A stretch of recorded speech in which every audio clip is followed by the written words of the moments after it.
Assalamualaikum warahmatullahi wabarakatuh. Perkenalkan, nama saya Divutri Aulia dengan NIM 25110241336. Pada kesempatan ini, saya akan mempresentasikan program intervensi gizi sensitif yang berjudul Peningkatan Pengetahuan Kesehatan Reproduksi pada Remaja Putri sebagai upaya intervensi gizi sensitif.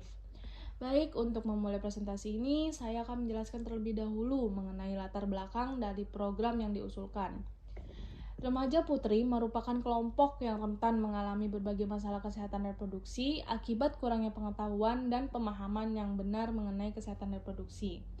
Kurangnya pengetahuan tersebut dapat meningkatkan resiko terjadinya perilaku beresiko, penyakit penular seksual, serta berbagai gangguan kesehatan reproduksi lainnya.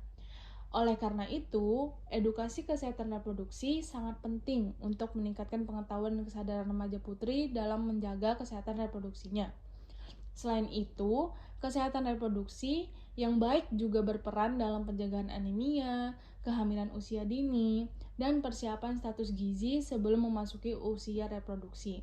Karena itulah, edukasi kesehatan reproduksi termasuk salah satu bentuk intervensi gizi sensitif yang dapat mendukung peningkatan kualitas kesehatan remaja putri. Berdasarkan permasalahan tersebut, maka program yang diusulkan adalah sebagai berikut. Program yang diusulkan adalah intervensi edukasi kesehatan reproduksi yang bertujuan meningkatkan pengetahuan dan kesadaran remaja putri. Kegiatan yang dilakukan meliputi penyuluhan kesehatan reproduksi remaja, edukasi mengenai kebersihan organ reproduksi, penggunaan media edukasi yang menarik seperti leaflet, poster, dan video, serta diskusi interaktif dan sesi tanya jawab. Selain itu, akan dilakukan pre-test dan post-test untuk mengukur peningkatan pengetahuan peserta setelah mengikuti kegiatan. Melalui program ini, diharapkan peserta dapat memahami pentingnya menjaga kesehatan reproduksi sejak usia remaja sehingga mampu menerapkan perilaku hidup sehat dalam kehidupan sehari-hari. Setelah mengetahui bentuk program yang akan dilaksanakan, selanjutnya saya akan menjelaskan sasaran dari kegiatan ini. Sasaran utama program ini adalah remaja putri usia 12 hingga 18 tahun atau setingkat SMP sampai SMA, terutama siswi yang sedang memasuki masa pubertas dan membutuhkan informasi mengenai kesehatan reproduksi. Selain sasaran utama, terdapat pula sasaran pendukung, yaitu guru sekolah sebagai fasilitator kegiatan, orang tua sebagai pendukung edukasi di rumah, serta tenaga kesehatan seperti bidan, perawat, atau petugas puskesmas yang berperan sebagai narasumber.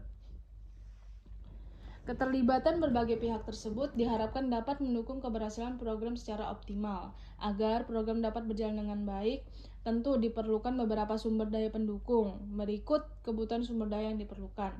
Dalam pelaksanaan program ini diperlukan sumber daya manusia berupa narasumber dari tenaga kesehatan seperti bidan atau perawat, guru pendamping, dan panitia pelaksana kegiatan. Dari sisi sarana dan prasarana, dibutuhkan ruang kelas atau aula, laptop, LCD proyektor, leaflet, dan poster edukasi, alat tulis, serta lembar evaluasi. Selain itu, diperlukan pendanaan untuk pengadaan media edukasi, konsumsi peserta, dan dokumentasi kegiatan. Dengan tersedianya sumber daya yang memadai, program dapat dilaksanakan secara efektif dan mencapai tujuan yang diharapkan. Setelah kebutuhan sumber daya terpenuhi, program dapat dilaksanakan melalui beberapa tahapan sebagai berikut. Pelaksanaan program terdiri dari 3 tahap. Tahap pertama adalah tahap persiapan.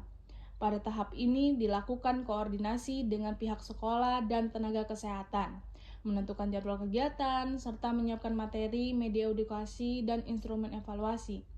Tahap kedua adalah tahap pelaksanaan. Kegiatan diawali dengan pre-test untuk mengetahui tingkat pengetahuan awal peserta. Selanjutnya dilakukan penyampaian materi kesehatan reproduksi, diskusi interaktif, serta sesi tanya jawab. Setelah itu, kegiatan selesai, peserta diberikan post-test untuk mengukur peningkatan pengetahuan. Tahap ketiga adalah tahap penutup. Pada tahap ini dilakukan evaluasi kegiatan, penyampaian kesimpulan materi, dokumentasi kegiatan, dan penyusunan laporan sebagai bentuk tindak lanjut program. Untuk mengetahui keberhasilan program yang telah dilaksanakan, diperlukan evaluasi dan monitoring. Monitoring dilakukan selama kegiatan berlangsung dengan memantau kehadiran peserta, mengamati partisipasi peserta dalam diskusi dan sesi tanya jawab, memastikan kegiatan berjalan sesuai jadwal, serta menilai pemahaman peserta terhadap materi yang diberikan. Sementara itu, evaluasi dilakukan melalui pengukuran peningkatan pengetahuan peserta menggunakan hasil pretest dan posttest.